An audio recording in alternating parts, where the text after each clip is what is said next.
Welcome to Business Talk Sister Gawk. I'm Becca, and today's podcast episode topic is how to start an internet service provider business. And this is actually going to be one episode, and then we're going to be doing another one after this called The Business of Broadband. And I'm excited to be getting into both of those. With me today, I have Zach Biles, the owner of Northern Wireless. Thanks so much for being with me today. Thank you for having me. This is a podcast that we've been talking about doing for probably now 2 years, maybe 3. Mm-hmm. And in some ways, I wish I would have been documenting more of it because I feel like you have gone through a lot of different things over the years, and I've watched you get stuck on certain things and whatever else. And I've thought to myself, like, I never want to start an internet company, but I know that it's important information and it's valuable what you're doing. So tell me, what exactly do you do, Zach? In a nutshell, providing high-speed internet access to homes and businesses in urban and, more importantly, rural areas, especially where there's a lack of other traditional broadband sources like cable, DSL, or fiber. So I provide the service wirelessly, which allows me to skip over areas or extend into areas that aren't necessarily connected to a traditional fiber or copper source for internet. Yes, and I am so excited to talk about a lot more of those details.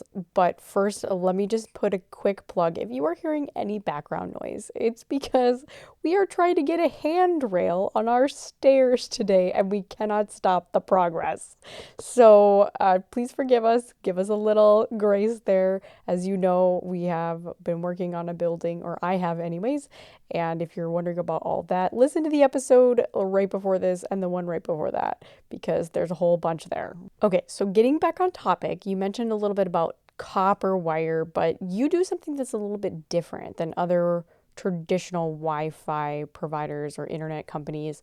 What exactly do you do? Tell us about that. Sure. So, if you think of like CenturyLink or MediaCom or Spectrum, whoever you have in your area, they have to put in either copper wiring, so like phone cables, or coax, which is how you get cable TV and internet services from a cable provider, or fiber optic cables.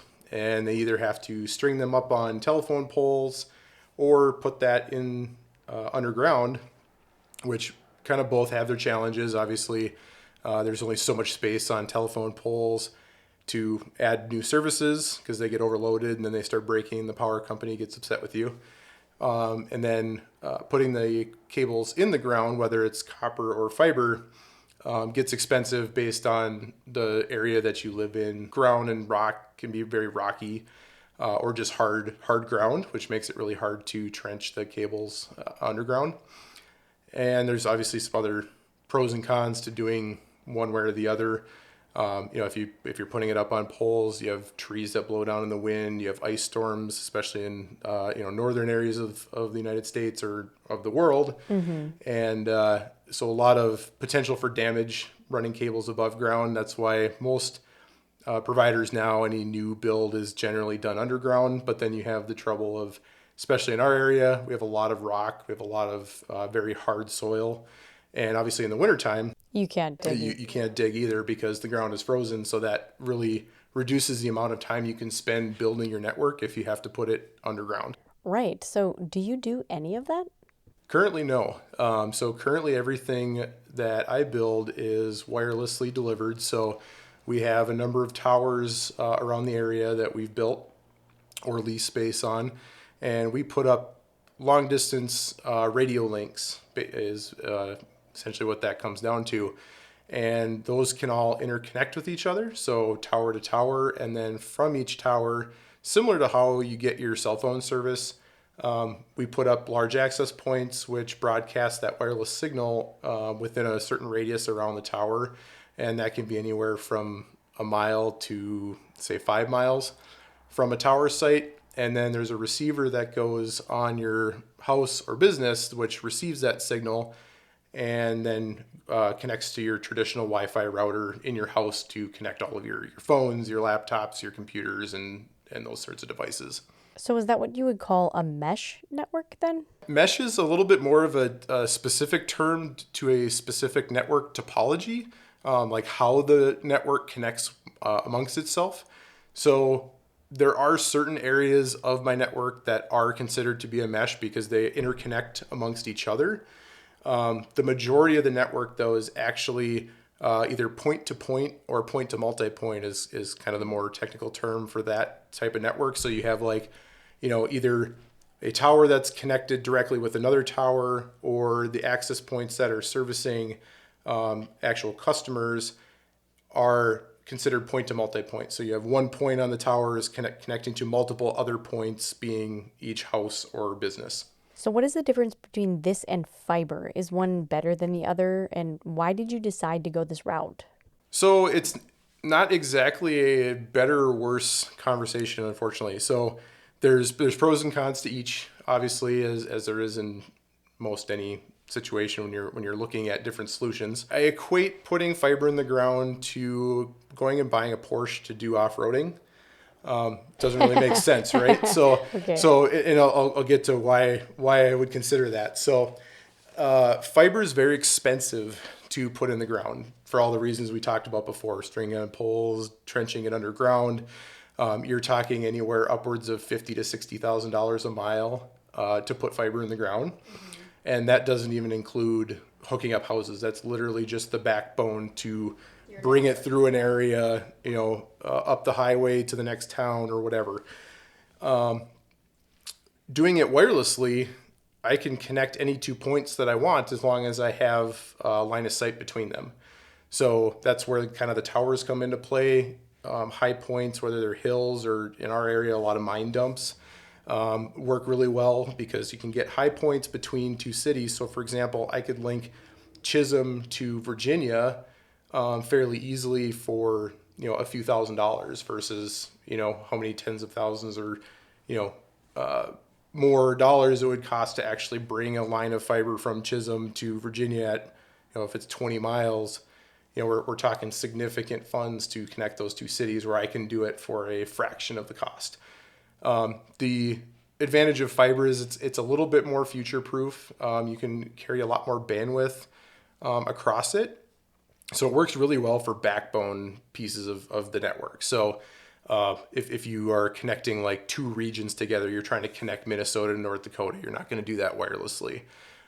It wouldn't really pay off that way because you'd have to have so many hops or some really, really tall towers to have line of sight between, if you're talking a couple 100 miles.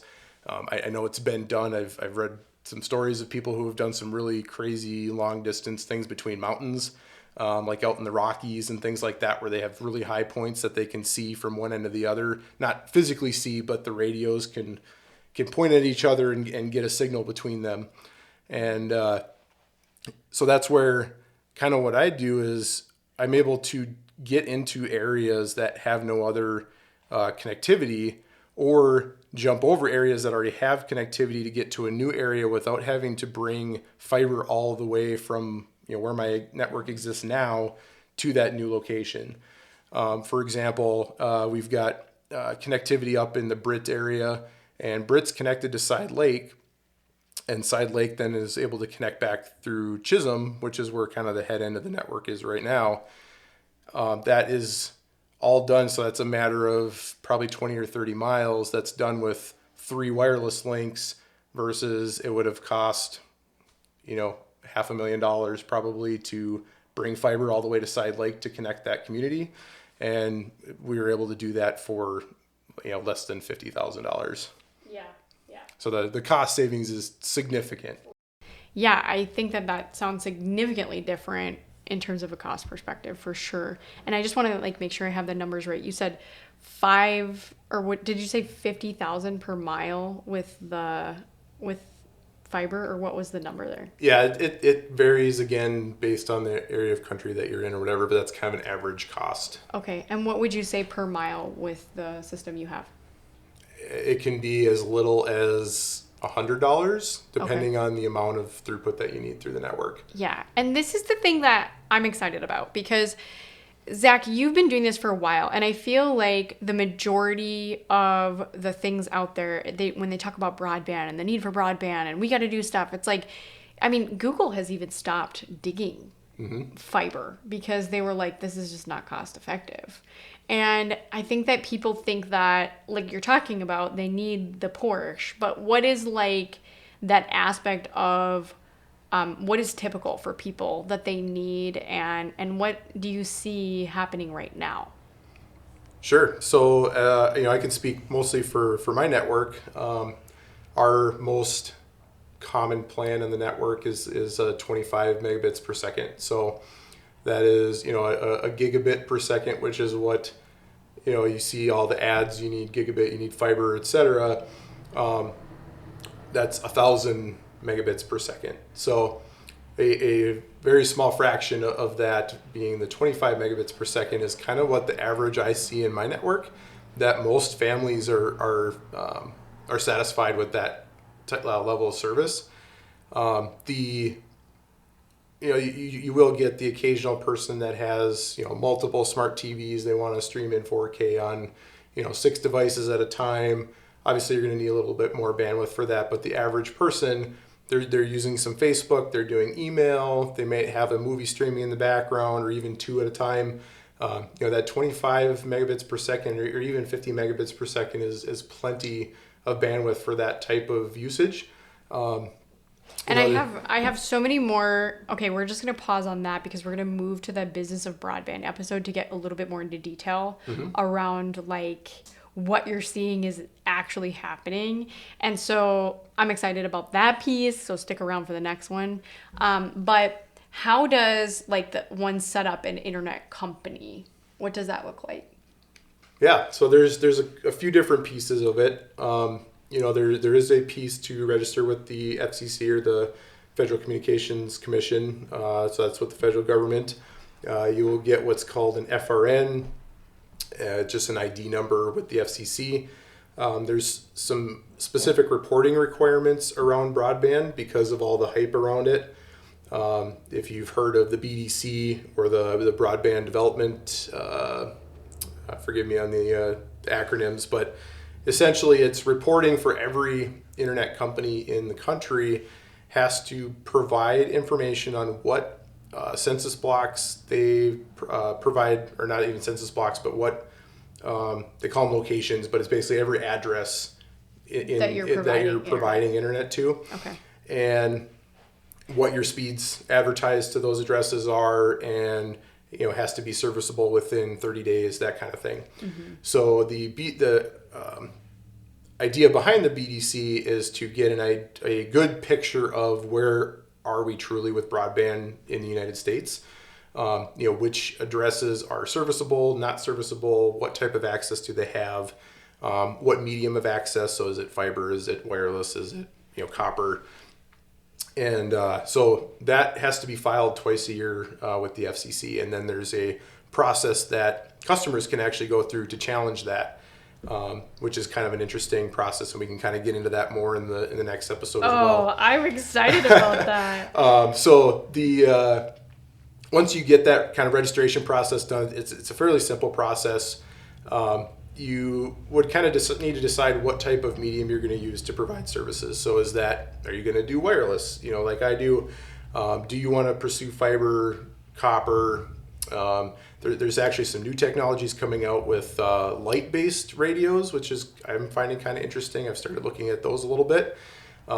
They do have some issues without getting too technical, with weather and things like that. But Google is actually one of the ones that has been looking at those type of radios in their situations where they've, like you mentioned, stopped putting fiber in the ground, and they've actually switched to wireless. They've acquired a couple of different wireless internet service providers, or WISPs, and they've really started to dig into the wireless side of things versus putting fiber in the ground.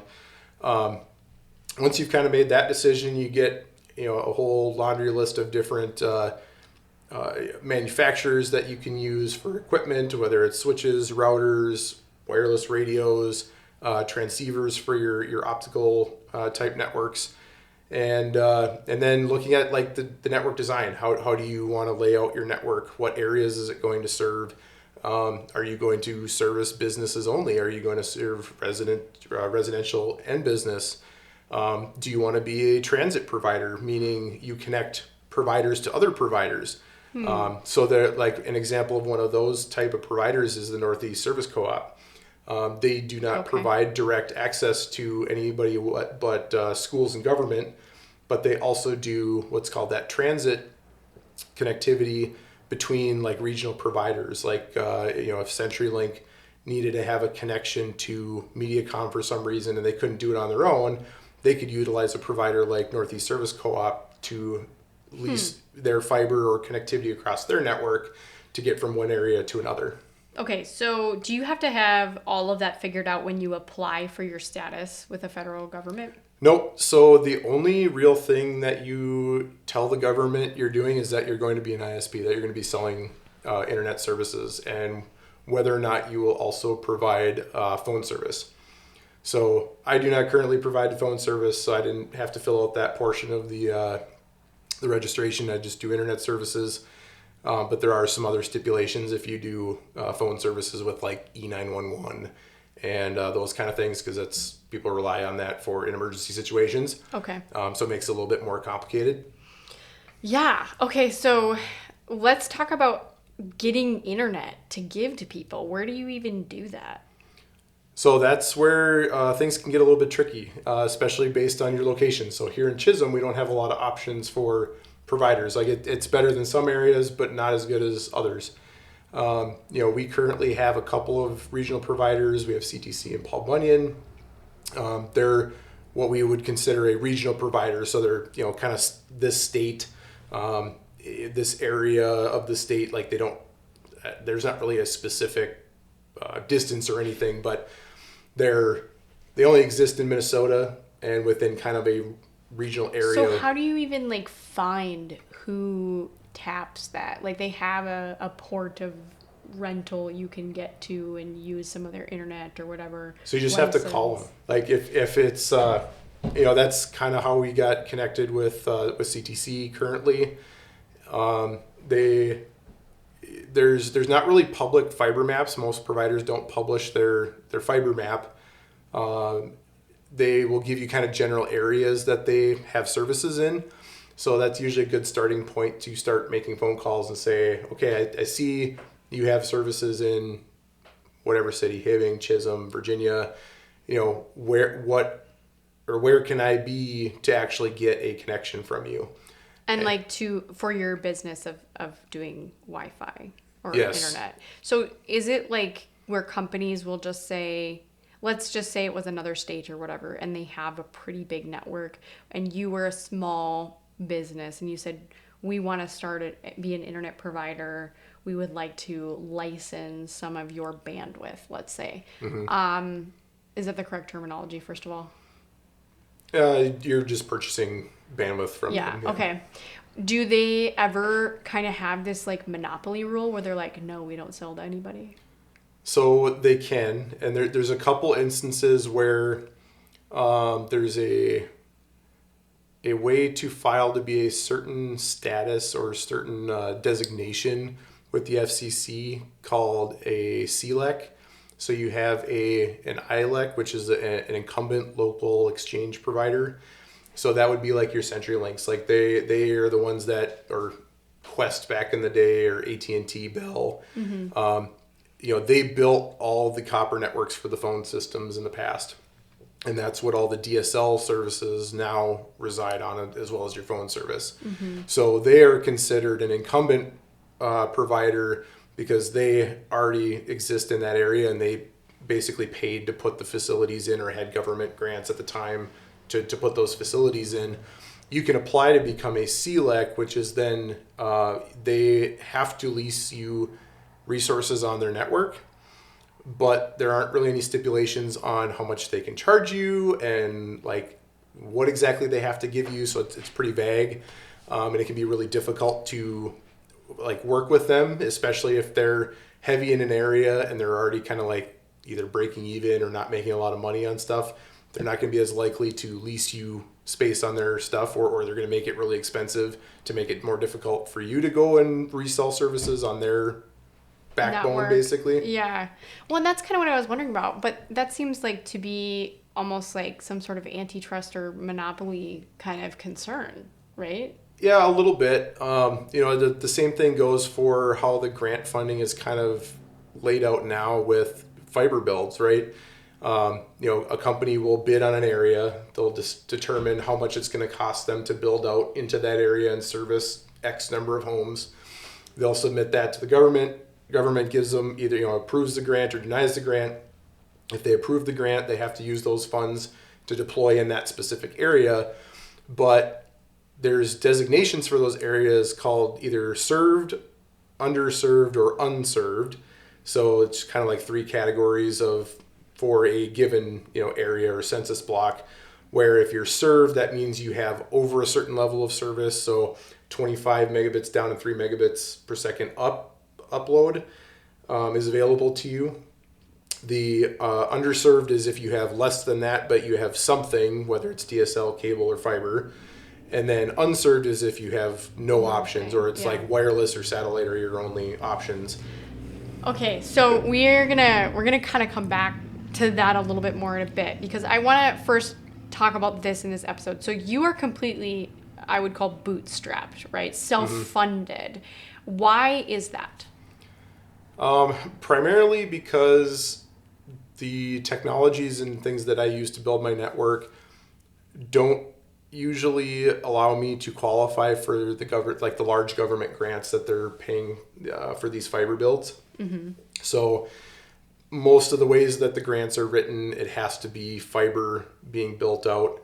I don't build fiber, so I don't basically excludes me from getting those grants. The other piece to it is they're generally a match grant. So if you're going to go after an area, I need $100,000 to build this out. I have to put $50,000 into a holding fund to match it 50% until it's completed, and then they will pay out at the end. So it's a little bit of a money thing. It's like if I had $50,000, I'm just going to go build it versus trying to go after slightly more money to maybe get it and then have all kinds of strings attached to it on how I can use it. Go as slow as their fiscal cycle allows you to, and be at the mercy of someone like reimbursing you. Yeah. Mm-hmm. No, I understand. Okay. So what else should somebody know who wants to start a company? Like, what would you recommend? Like, here's where you should start. These are the resources that were super helpful. Don't do this. That was not great. Like, what thoughts do you have on that? Yeah. Really anybody with a background in IT and networking could theoretically start an internet service provider. A lot of the early dial-up companies back in the mid to late 90s were actually just IT companies that were like, hey, we're providing services to these businesses. We need a connection in there anyways. Why don't we just provide them with dial-up service through our network and charge them for it on top of the services that we're providing? Okay. So a lot of early dial-up companies, think AOL, but small. There was all kinds of small local providers that you could get dial-up through over your phone lines, and that has kind of evolved into what have become the WISPs now.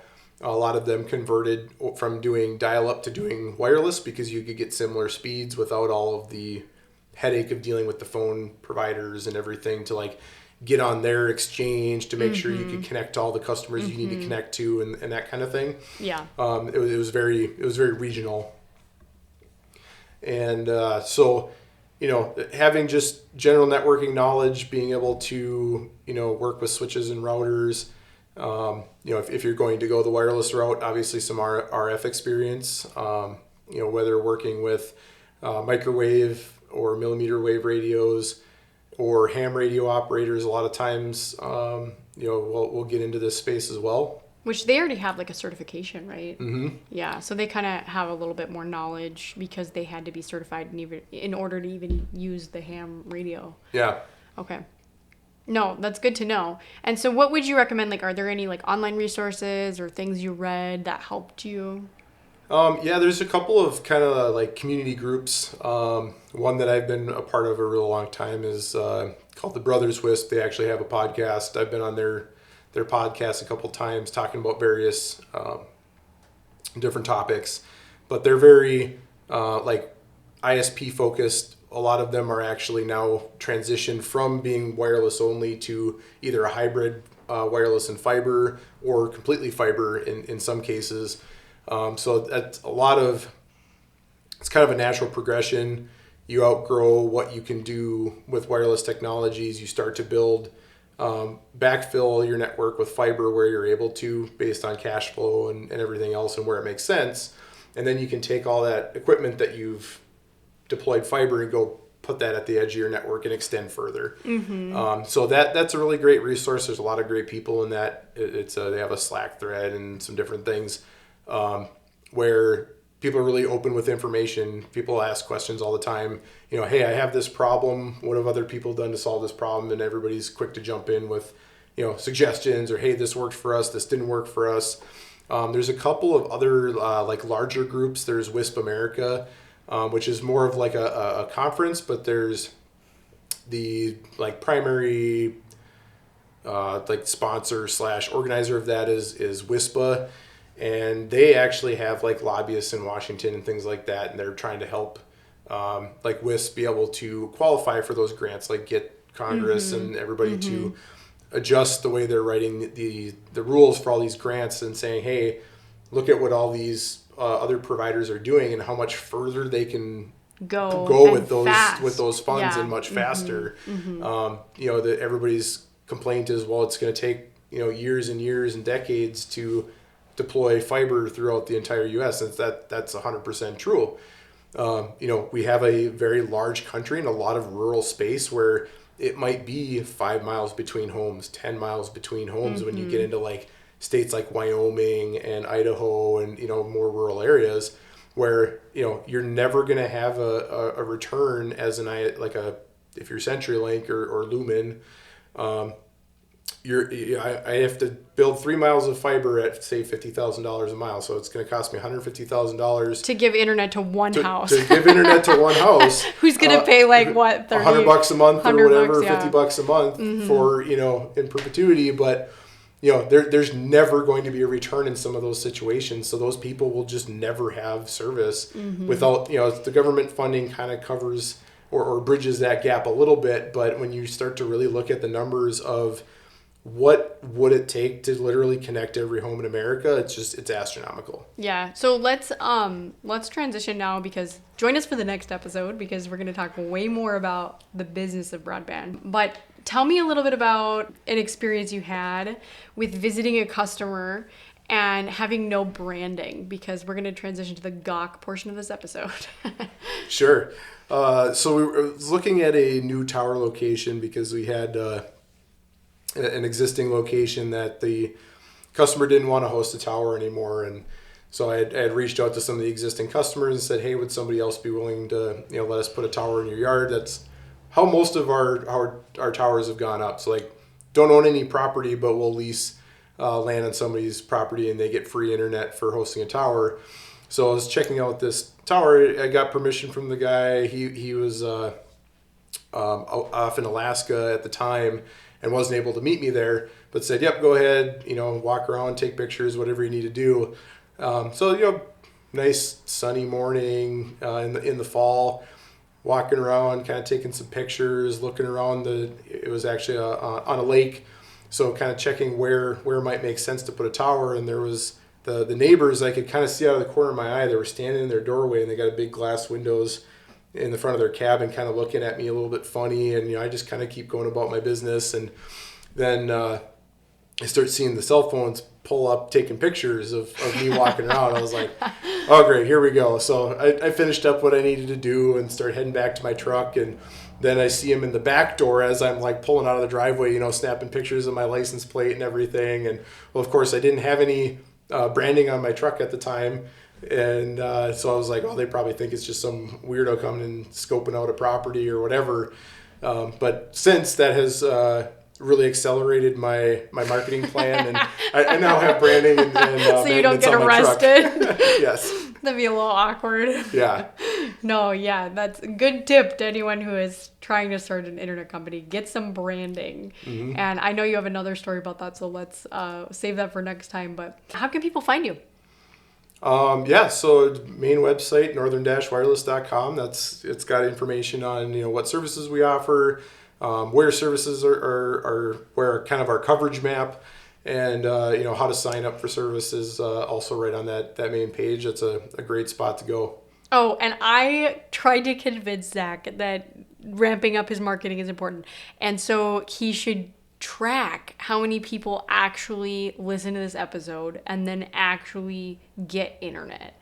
And so I convinced him. So it's not anywhere on his website right now, but he promised me that if you do end up going with him as a service provider and you're in this area and you want a discount on your install, he told me he would give me $10 off if you mention this podcast. Yep. So, I mean, that's not currently even a process, but I just told him I'll figure I it think out. this is important to track. Yeah. So, anyways, if you enjoyed this episode, give it a review on your favorite podcast platform, and we will see you in the next one.